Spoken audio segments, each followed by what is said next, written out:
దేవుడు తప్పిదం వల్ల ఇది జరిగింది అన్నది మనకి ఎక్కడ కనిపిస్తుందండి.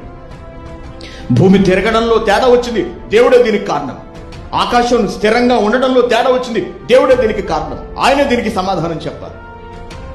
ఆయన పడుకోబట్టే, దీన్ని గాలి వదిలేసి పడుకోబట్టే ఇలా జరిగింది అని ఎవడైనా మనిషి మాట్లాడగలరా? లేడు. కారణం ఏంటి? అన్ని టెన్షన్ తూచా తప్పకుండా, ఒక్క సెకండ్ కూడా అటు ఇటు జరగకుండా ఖచ్చితంగా ట్రాక్ మీద రైలు ఎలా వెళుతుందో అలా పరిగెడుతున్నవన్నీ కూడా ఎలా జరుగుతున్నాయి? పరిగెత్తిస్తున్నాడు దేవుడు,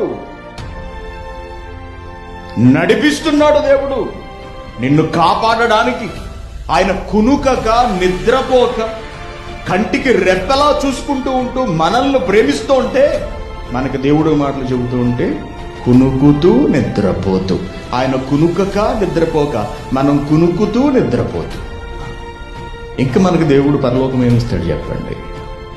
మనం ఎలా పొందుకోగలం చెప్పండి?